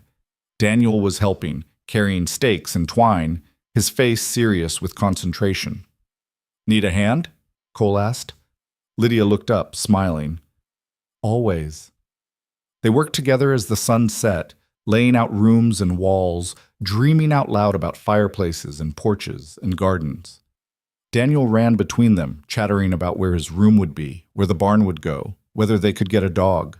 When the light faded and the stars emerged, they sat on the ground together, Daniel between them, looking at the space they'd marked. "It's going to be beautiful," Lydia said softly. "It is."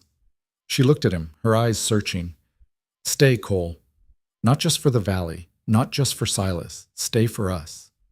He looked at her, at this woman who'd pulled him from death and given him a reason to keep breathing, at the boy who'd started calling him Mr. Cole like it was a title of honor, at the life they were building together, one stake and dream at a time. "I'm not going anywhere," he said. Lydia smiled, bright and real, and leaned over to kiss him. It was gentle, tentative, full of promise. When she pulled back, Daniel was grinning. "Does this mean you're staying forever?" the boy asked. Cole ruffled his hair. "Yeah, kid, forever." But forever in the territory was measured differently than in softer places. Cole learned that 2 months later when he woke to an empty camp and a note pinned to Lydia's wagon with a knife. The handwriting was neat, careful, unmistakably hers. Cole. "By the time you read this, Daniel and I will be on our way north to Montana." My brother wrote from Helena. "He's settled there, has a business, a home. He can give Daniel what I can't, stability, education, a future without ghosts. I know this seems like running. Maybe it is, but I've spent my whole life fighting, surviving, scraping by. I'm tired, Cole. And Daniel deserves more than a mother who's always looking over her shoulder, waiting for the next disaster. You gave us something precious, hope, safety, a chance to breathe. I'll never forget that. I'll never forget you. But you belong here, in this valley, building something that matters. And we belong somewhere we can start fresh. Don't follow us. Please, this is the right choice, even if it doesn't feel like it. Thank you for everything. L. Cole. Read the note 3 times, the words blurring. Then he crumpled it in his fist and walked to the edge of the claim, staring north toward the mountains. He could ride after them, could catch up before they reached the territorial line, could convince Lydia she was wrong, that they belonged together, that love was worth the risk. But he didn't, because he knew, deep in the part of him that had survived wars and wounds and 10 years of grief, that she was right. She needed safety, certainty, a life without violence. And he was a man who carried violence like other men carried pocket watches. He stood there until the sun rose, until Silas found him and put a hand on his shoulder. "She's gone," Cole said, his voice rough. "I know. I saw. I should have seen it coming. Maybe, or maybe she needed to make this choice for herself." Silas was quiet for a moment. "You going to be all right?" Cole looked at the valley, at the cabins rising, at the smoke from 100 fires, at the land that had taken everything from him and given back just enough to keep him breathing. "I don't know," he said honestly. "But I'll keep going anyway." And he did. The weeks turned to months. Cole threw himself into the work, building Silas's new barn, helping settlers with their claims, riding fence and running cattle and doing all the things that made a ranch run. He didn't talk about Lydia, didn't let himself think about her except late at night when the silence was too big to ignore. He became what the valley needed, a steady hand, a fair voice, the man people turned to when disputes needed settling or dangers needed facing. Children who'd never known him waved when he rode past. Women brought him food he didn't ask for. Men sought his counsel on matters of land and water and livestock. He was respected, valued, needed, but he was alone. One evening in late autumn, as the aspens turned gold and the first snow dusted the high peaks, Silas found him on the porch of the new bunkhouse, staring at nothing. "You ever think about going after her?" Silas asked. "Every day." "Then why don't you?" "Because she made her choice, and I have to respect it." Silas nodded slowly. "You're a better man than I am. I'd have ridden north the day she left." "Maybe. But maybe that's why she left, because she knew I'd do exactly that." Cole stood, his joints stiff from the cold. "She wanted freedom, Silas. From fear, from fighting, from men like me who carry war wherever they go. I couldn't give her that. Her brother can. So you're just going to let her go?" "I already did." Silas studied him for a long moment, then nodded. "All right. But the offer stands. Ranch is yours when I'm gone. Someone needs to keep this valley honest. I'll do my best." They went inside, and Cole tried not to think about dark-haired boys asking for stories, or women who pulled men from death and demanded they live. Winter came hard that year, burying the valley in snow, testing the new cabins and the resolve of the settlers. 3 families left, unable to endure the isolation and cold. The rest stayed, hunkered down, waiting for spring. Cole spent those long months working with Silas, planning improvements, breeding stock, preparing for the future. They talked about everything except what mattered, the hole where family should be, the silence where laughter had lived. When the snow finally melted and the grass turned green again, Cole rode to Lydia's claim. The stakes were still there, marking out rooms that would never be built. He stood in the space where her cabin would have stood and let himself feel everything he'd been holding back. Then he pulled up the stakes, one by one, and rode back to the ranch. The valley was beautiful. The people were thriving. The future was bright and open and full of promise. And Cole Rayner, the man who'd been left for dead and pulled back to life, the man who'd stopped a war and saved a valley, stood at the center of it all, recognized, respected, necessary, but not happy, never quite happy. He carried that knowledge the way he carried his scars, quietly, without complaint, just another weight added to the collection. He worked. He built. He helped the valley grow from a collection of desperate families into something that looked like a community, then a town, then a future worth defending. Years would pass, new people would come, bringing their own stories, their own dreams. The valley would change, would grow, would become something no one could have imagined that day when 17 wagons rolled down into Silas Creed's private kingdom. And through it all, Cole would be there. The quiet man on the big horse, the one who settled disputes and faced dangers and reminded people that survival wasn't enough. You had to build something worth surviving for. He would live long enough to see Silas buried beside his daughter, long enough to deed the ranch to a young couple who reminded him of people he used to know, long enough to become the kind of legend old-timers told stories about in saloons and around campfires. But on this day, standing in the spring sunshine with the valley spread before him and his heart in Montana with a woman who'd chosen safety over love, he was just a man trying to figure out how to keep going when the thing he wanted most had ridden away without looking back. Silas found him there, as the sun was setting, painting the mountains gold and red. "You ready to come in?"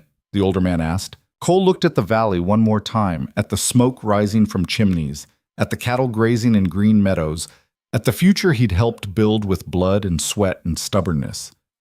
"Yeah," he said quietly. "I'm ready." They walked back together, two men who'd lost everything and found just enough to keep living. Behind them, the valley settled into evening, peaceful and alive, a place where people could put down roots and build lives and maybe, if they were lucky, find something worth holding on to. Cole had given them that, had fought for it, bled for it, sacrificed his own happiness to protect it. It wasn't the ending he'd wanted, but it was the one he'd earned. And in the hard country of the Wyoming frontier, that was all any man could ask for. The valley remembered him. And that, in the end, was enough.